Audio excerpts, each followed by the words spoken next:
Democratizar ainda mais o acesso aos concursos e oferecer preparação de excelência é a missão do curso sobre Direito.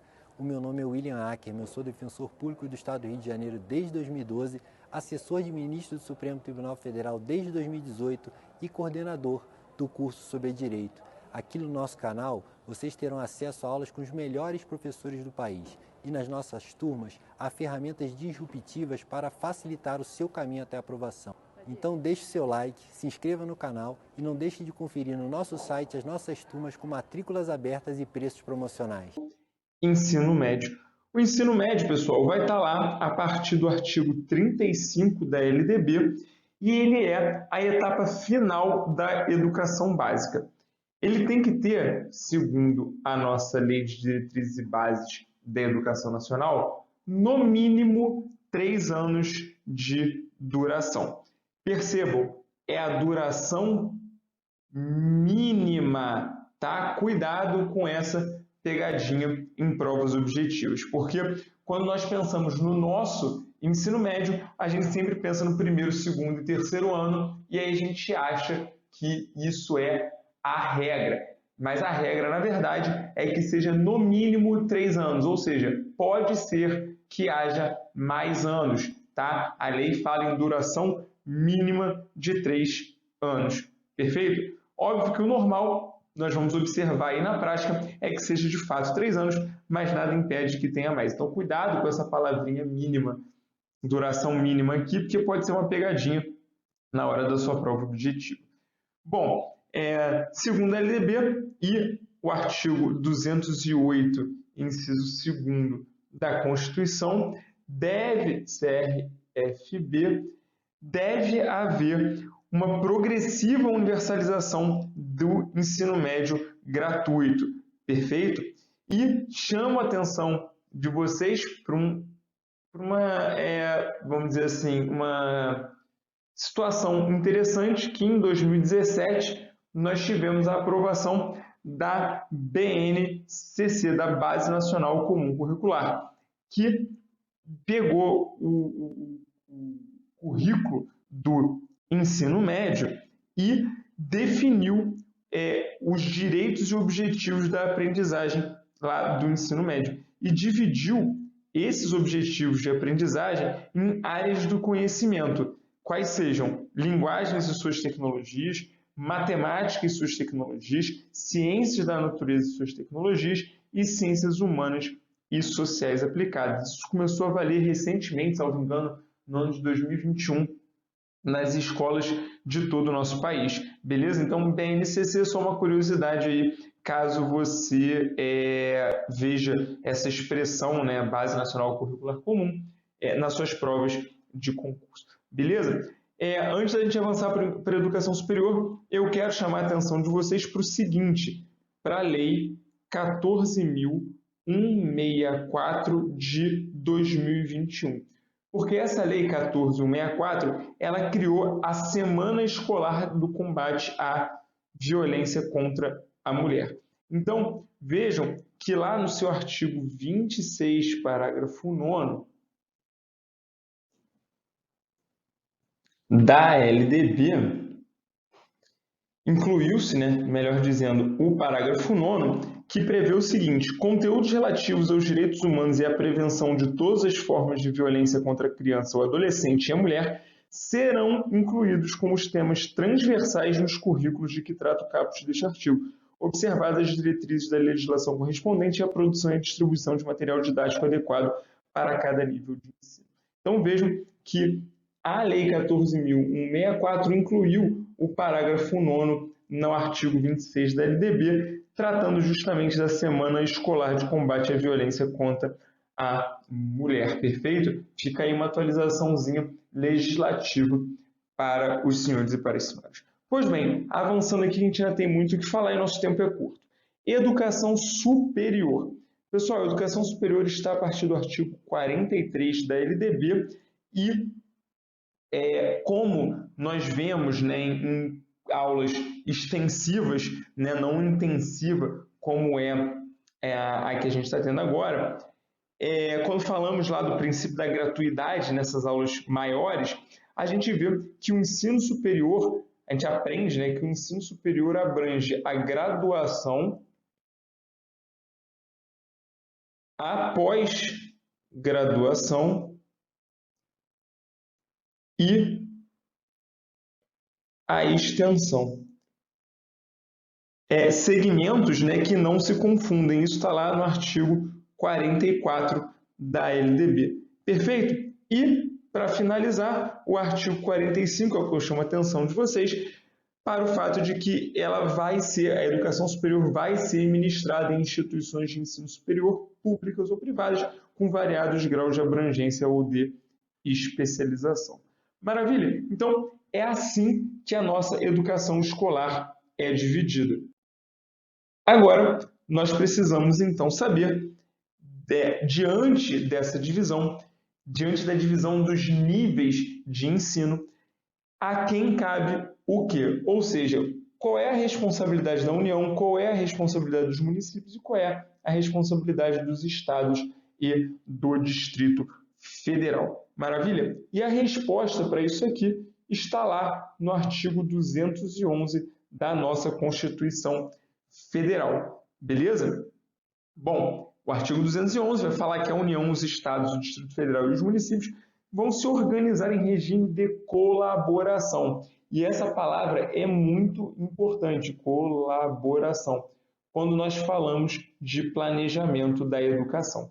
Porque os entes federativos, se vocês perceberem desde o início das nossas aulas, quando a gente falou de competência, vocês percebam que os entes federativos sempre têm que trabalhar em colaboração para garantir esse direito fundamental, garantir essa oferta adequada do direito fundamental à educação.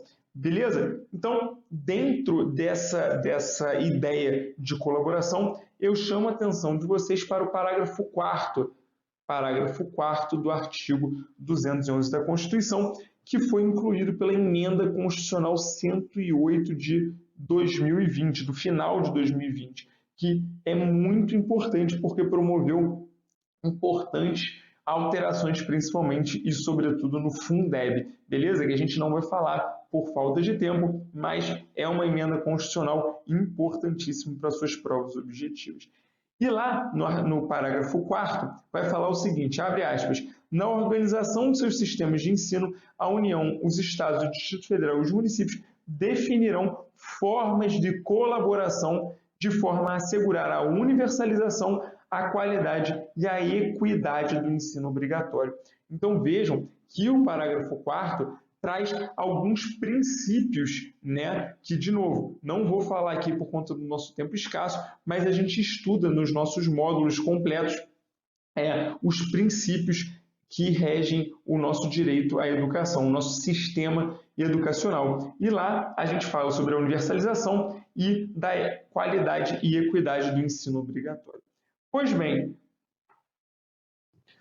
feito essa pequena, porém reduzida introdução a essa divisão dos níveis de educação dentre os nossos entes federativos em razão do nosso curto tempo, vamos passar para esse esquema. O que é esse esquema? Esse sistema de conjuntos aqui lembra a nossa matemática do ensino fundamental, né? Mas ela é bem elucidativa. Quando eu explicar, vocês vão entender. Vejam só, esses asteriscos aqui significam que é a prioridade do ente federativo correspondente, tá bom?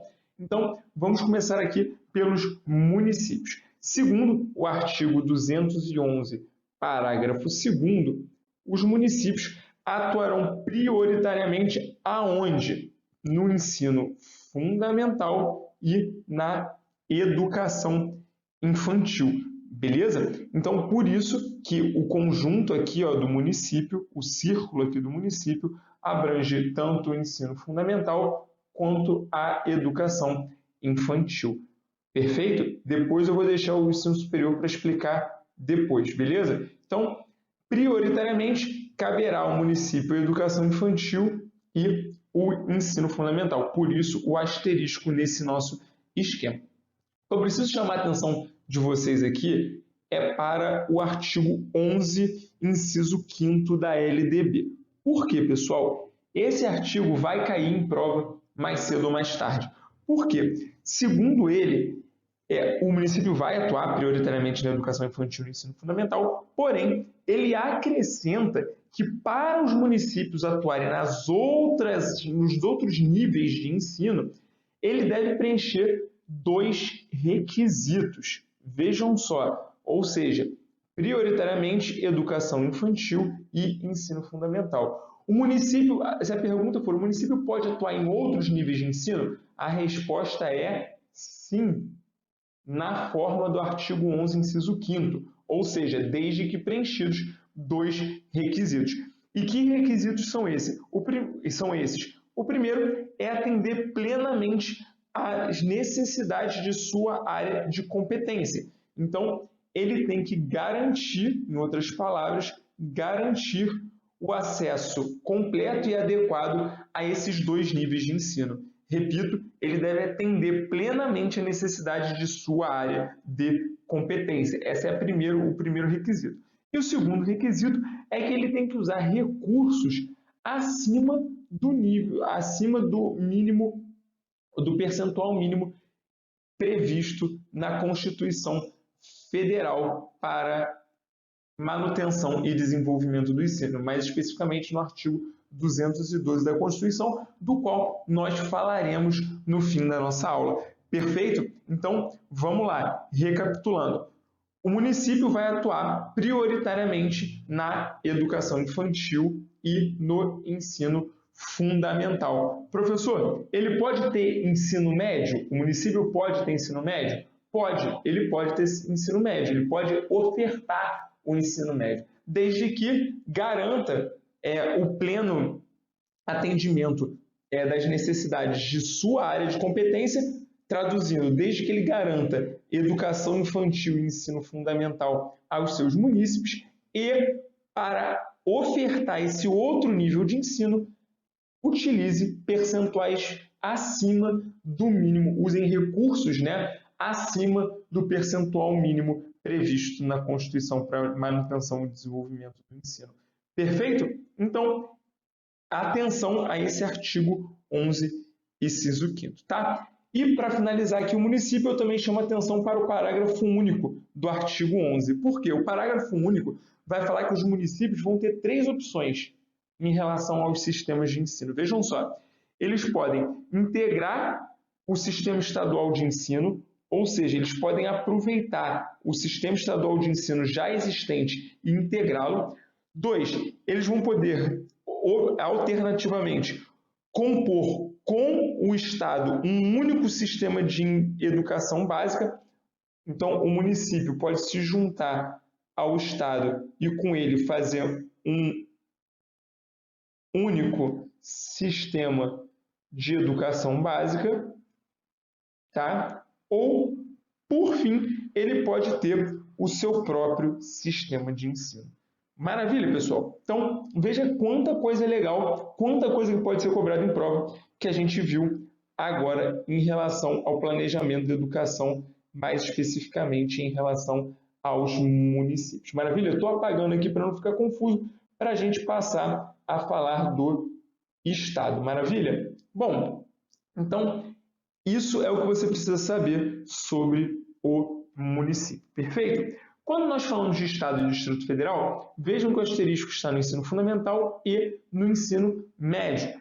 E por quê? Porque os Estados e o Distrito Federal irão atuar prioritariamente no ensino fundamental e no ensino médio. Perfeito? Isso está no artigo 211, parágrafo 3º da Constituição Federal. E, como nós sabemos, se está na Constituição, é ótimo para cair em prova. Beleza? Então, reparem que o ensino fundamental está nessa interseção aqui dos entes federativos, tanto do município quanto do Estado, porque é uma prioridade, o ensino fundamental é uma prioridade comum, ou seja, é uma prioridade tanto dos estados quanto dos municípios. Isso concretiza a ideia trazida pela Constituição de universalização da educação básica a partir do ensino fundamental. Beleza? Agora, olha que interessante. Professor, eu entendi, beleza, ensino fundamental, ensino médio, entendi. E se o Estado quiser ofertar educação infantil? E se o Estado quiser ofertar o ensino superior, ele pode? Pode sim. Assim como o município, ele pode. Só que olha a diferença para o município. Artigo 10, que vai ser diferente do artigo 11 que nós vimos quando falamos do município. Lá no artigo 10, se você for abrir no artigo 10 da LDB, você vai ver que não há esses requisitos aqui, ó, em relação ao Estado. Ou seja, se um Estado quiser ofertar o ensino superior, ele pode, sem precisar garantir o ensino fundamental e o ensino médio e sem precisar utilizar recursos acima do percentual mínimo previsto pelo artigo 212 da Constituição Federal, beleza? Então vejam que o Estado tem um pouco mais de liberdade de atuar em outros níveis de ensino do que o município, beleza? Não à toa, aqui no estado do Rio de Janeiro, não sei se em Minas Gerais tem algum exemplo concreto que você possa lembrar, mas aqui no estado do Rio de Janeiro nós temos a famosa UERJ, que é a Universidade do Estado do Rio de Janeiro. Ela é uma universidade estadual que, como tal, faz parte, compõe o nível do ensino superior, tá? Professor, então para o Estado é mais fácil, óbvio. O Estado do Rio de Janeiro, de longe, não cumpre com a adequada oferta do ensino médio e do ensino fundamental, só que ele não precisa. Agora, se o município do Rio de Janeiro quisesse fazer uma universidade municipal, ele precisava garantir isso aqui. E aí eu pergunto, vocês acham que existe algum município no Brasil que consegue ofertar um ensino superior? Olha, eu não conheço todos os municípios do Brasil, mas assim, eu sou bem, não estou muito esperançoso, sou bem descrente que haja algum município que consiga ofertar um ensino superior, justamente por causa dessa limitação aqui. Dificilmente o município vai conseguir ofertar a educação infantil e o ensino fundamental adequadamente e ainda se utilizar de recursos superiores ao previsto no percentual mínimo. Então, essa norma faz com que seja muito difícil o município atuar em outro nível que não seja a educação infantil e ensino fundamental. Ao contrário, como nós vimos, o artigo 10 aqui, quando diz respeito aos estados, ele não traz essa limitação. Por isso que é mais fácil a gente ver, como nós vemos no Rio de Janeiro, o caso da UERJ, que nada mais é do que o estado do Rio de Janeiro ofertando a educação, o ensino, superior à população.